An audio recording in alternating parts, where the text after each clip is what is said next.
Bonjour Luc Carvounas. Bonjour Frédéric Rivière. Après avoir refusé dans un premier temps, Alexandre Benalla a finalement annoncé qu'il répondrait à la convocation de la commission d'enquête du Sénat parce qu'on l'y contraignait, a-t-il dit. Comment interprétez-vous cette volte-face ? Il faudrait qu'on arrive à le suivre, Monsieur Benalla. Moi, je me souviens son magnifique plan de communication organisé par l'Élysée, où il nous a fait Le Monde, le 20h de TF1, pour nous expliquer qu'il était tout à fait prêt à venir discuter et répondre aux questions de la commission d'enquête parlementaire. Mais c'est vrai qu'entre-temps, souvenez-vous, je l'ai dit ici, à cette antenne avec vous, je disais que la commission d'enquête parlementaire à l'Assemblée nationale était une caricature et une parodie. On a vu l'issue, il n'y a même pas de rapport de rédigé à la fin, tout le monde est parti. Et je disais que la commission d'enquête parlementaire du Sénat allait faire le job. On a bien vu qu'elle est en train de faire le job. Ils vont commencer les auditions aujourd'hui. Voilà, M. Benalla est un citoyen comme vous et moi. Oui. Il est convoqué par une commission d'enquête parlementaire qui a les prérogatives de pouvoir le faire. Et donc, il ne peut pas s'y soustraire. À moins. Alors là, on peut tout voir avec le président Macron, qu'il y ait une intervention divine qui lui permette de ne pas venir. Est-ce qu'on peut imaginer que, dans un premier temps, on lui ait conseillé de ne pas se rendre dans cette commission d'enquête? La garde des Sceaux, Nicole Belloubet, est intervenue personnellement hier dans le débat pour dire qu'il ne pouvait pas y avoir d'interférence entre une commission d'enquête et une information judiciaire. C'est la raison, disait-elle, pour laquelle Alexandre Benalla n'a pas encore répondu à la commission d'enquête du Sénat. Le président de la commission d'enquête, Philippe Bas, le président Les Républicains, a eu une réponse d'ailleurs assez cinglante. J'ignorais, a-t-il dit, que Mme Belloubet était le conseil juridique de M. Benalla. Peut-on imaginer donc qu'il ait été mal conseillé en quelque sorte? De toutes les façons, depuis le début, je ne sais pas qui conseille M. Benalla et d'ailleurs de qui il a l'oreille. On dit souvent l'oreille du président, mais je ne pense pas que, et c'est à la commission d'enquête parlementaire, ce n'est pas de faire de la justice une commission d'enquête parlementaire, c'est de dire, au vu des auditions et du rapport qui sera délivré, comment les institutions de notre pays sont organisées au plus haut sommet de l'État. Voilà, c'est cela dont nous voulons avoir la connaissance. Le reste, Madame Belloubet, vous savez, j'avais déjà été troublé quand je l'avais vue garde des Sceaux aux côtés du président de la République, souvenez-vous, devant ces parlementaires de la République En Marche, en train de faire le matador en disant qu'ils viennent me chercher au moment de l'affaire Benalla. La confusion des genres à la République En Marche, on commence à en avoir un petit peu l'habitude. D'un mot encore, puisque Alexandre Benalla hier expliquait qu'il ne pourrait pas répondre aux questions dont la réponse supposerait de violer le secret de défense. C'est une déclaration qui va contribuer à relancer les interrogations sur la réalité de ses attributions. Écoutez, on verra. Moi, je préjuge pas des questions ni des réponses. Moi, encore une fois, je jette le propre sur personne. Monsieur Benalla a eu des fonctions parce que le président de la République a demandé à Strozza, son directeur de cabinet, de l'engager. Il l'a connu dans sa campagne présidentielle. Maintenant, nous voulons savoir, le Parlement est en droit de savoir ce qu'il faisait réellement. Est-ce que c'était une police parallèle, une police secrète? Est-ce que c'était pour d'autres affaires que celles pour lesquelles il était payé? Bon, voilà, ça relève de l'organisation de l'État, encore une fois. On a beaucoup parlé de la rentrée difficile d'Emmanuel Macron, notamment avec la démission du ministre de l'écologie, Nicolas Hulot. Il y a maintenant cette affaire Benalla qui revient sur le devant de la scène. Mais finalement, Emmanuel Macron a en face de lui une opposition qui n'arrive pas à exister vraiment. Olivier Faure, le premier secrétaire du Parti socialiste, ne s'impose pas. L'image de Laurent Wauquiez n'est pas très bonne. Marine Le Pen est en difficulté. Donc le président de la République n'a pas vraiment de raison de s'inquiéter.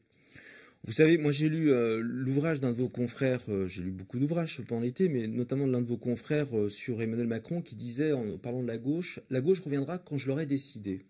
Ça ne se passe pas comme ça en démocratie. Et la gauche, elle est en train de se réorganiser elle aussi par rapport à ce que nous avons vécu il y a maintenant 15 mois. Donc moi je suis assez serein parce que je suis conscient de ce que nous portons. D'ailleurs, je vous le rappelle que c'est le groupe socialiste, puisque c'est notre nouveau nom, groupe socialiste est apparenté à l'Assemblée nationale, qui a fait en sorte qu'il y ait cette commission d'enquête parlementaire à l'Assemblée nationale. C'est notre groupe, le seul groupe d'opposition qui, il y a un an, et nous allons le recommencer à l'occasion du projet de loi de finances 2019 qui a proposé un contre-budget. Alors j'entends cette petite musique, pardon de vous y associer, de la part de la presse en général qui dit il n'y a personne en face, il n'y a personne en face, il n'y a personne en face. Ça, c'est pour permettre à certains esprits chagrins de croire que le nouveau monde a pris place pour longtemps. Eh ben non, en fait. Et on le voit dans les sondages d'opinion où Emmanuel Macron a pris le toboggan.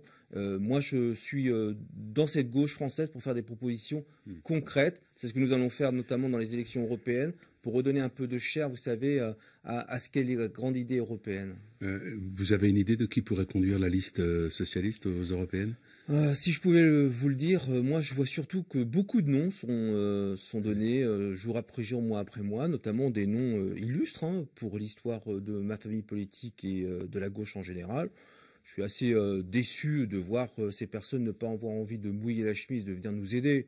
Il suffit pas de rester un peu tapis dans son coin ou dans un poste privé pour ensuite revenir comme un sauveur en 2022. C'est maintenant qu'on a besoin de tout le monde. Maintenant pour 2019, pour les municipales, parce que celles et ceux qui restent en réserve, vous savez, la réserve c'est pour l'après, mais qui pensent qu'il y aura un après si nous ne réussissons pas ces deux rendez-vous de 2019 et 2020, ils se trompent. Et moi j'appelle les uns et les autres, les Bernard Cazeneuve, parce que j'aime pas la langue de bois, les Najat Vallaud-Belkacem et tant d'autres, de venir mouiller la chemise avec nous. Vous avez parlé de noms, vous dites qu'on en entend beaucoup. Il y en a qui font figure d'épouvantail aussi pour toute une partie du Parti socialiste ou de la gauche. Pierre Moscovici, par exemple, pour ne pas le nommer. Oh, moi, je ne vais pas faire du Moscovici bashing. D'abord, je crois qu'il n'est pas candidat, même s'il en a. Il y en a qui s'en sont chargés, puisqu'il a été, sa figurine, son visage a été mis dans un petit jeu de chamboule-tout à la fête de la Rose. À la fête de la Rose en Saône-et-Loire, où il y avait à peine 150 militants. Je pense qu'on a fait une grosse affaire. Ceux qui ont envoyé, par contre, cette lettre au JDD demandant des sanctions pour en faire une information publique se trompent de combat. Ça ne sert à rien que d'une bêtise faite par des militants dans une petite fête de la Rose avec 150 militants, on en vienne à en parler à une matinale comme on le fait ce matin. Oui, bon, vraiment vite fait. Vous l'avez dit, le groupe socialiste à l'Assemblée nationale s'appelle de nouveau groupe socialiste. Il avait été rebaptisé Nouvelle Gauche en juin 2017, donc finalement il redevient socialiste. Qu'est-ce que ça signifie? Ça signifie que la honte d'être socialiste est derrière vous? Est-ce que vous avez l'impression d'avoir quelqu'un de honteux en face justement, de vous? Moi, je ne seriez plus aujourd'hui. Je suis fier d'être socialiste. J'avais la rose et le point sur mes documents de campagne il y a un an. Mon slogan, c'était la gauche de combat. J'ai voté contre le discours de politique générale d'Édouard Philippe. On était peu nombreux, 5. Je prenais qu'on s'appelle. Ma question n'était pas ad hominem. Je prenais qu'on s'appelle socialiste. Certains ont pensé qu'il valait mieux prendre un peu de temps. Bon, dans l'état de sidération dans lequel on était, la majorité l'a emporté sur ce sujet, mais aujourd'hui, je vois qu'une nouvelle majorité s'est dessinée autour de ma conception d'il y a un an et je m'en réjouis. Il y aurait comme un mot magique, quoi. Nouveau, nouvelle, nouveau monde, nouvelle gauche. C'est un leurre, tout ça, non? Ancien monde, nouveau monde, je ne sais pas ce que ça veut dire. Moi, je suis dans le vrai monde comme vous et on rencontre des Françaises et des Français qui attendent des politiques de vraies réponses sur le pouvoir d'achat. Il ne suffit pas de nous dire qu'on va annoncer un grand plan pauvreté, alors que chacun sait que ce plan pauvreté sera juste des économies sur les 57 milliards de prestations sociales. Richard Ferrand va devenir aujourd'hui président de l'Assemblée nationale. À quoi vous attendez-vous par rapport à la présidence de François de Rugy? Déjà, moi, je m'attends à ce que Erika Barrett, qui est ma candidate, celle du groupe socialiste, soit élue déjà avec l'ensemble des voix des députés socialistes, mais aussi au-delà. Voilà, moi, je fais la campagne de notre candidate, qui est une ancienne ministre, une femme, qui représente les Outre-mer, qui sont malmenés par ce gouvernement, qui sont les territoires oubliés, mais pas que les Outre-mer, malheureusement, en France métropolitaine aussi. Qu'est-ce que j'attends de Richard Ferrand? Oui, parce que vous savez qu'au final, c'est lui qui va être élu. Pas grand-chose. Je pense qu'il va venir s'asseoir dans le fauteuil de grand président d'Assemblée nationale. Je pense à Claude Barthelone qui s'est illustré ces 5 dernières années dans le dernier quinquennat. Je pense à Jean-Louis Debré. J'ai vu un président Ferrand pas à la hauteur des attentes de son groupe majoritaire. Un groupe majoritaire qui a voté pour lui en se pinçant le nez. Voilà, c'est la réalité. Et tout ça fait que c'est la République des coquins et des copains. Puisque Richard Ferrand est le premier à dire que s'il était même mis en examen, il ne démissionnerait pas. Ils nous ont juste fait le coup et la supercherie de nous faire une grande loi de moralisation au début du quinquennat il y a un an. Et on voit ce qu'est en fait cette République en marche avec toutes les affaires. Je ne vais pas les énumérer. Alexis Kohler, Madame Nyssen, Monsieur Ferrand, les démissions des ministres MoDem, etc., etc. C'est une République de coquins et j'espère que la justice fera son travail.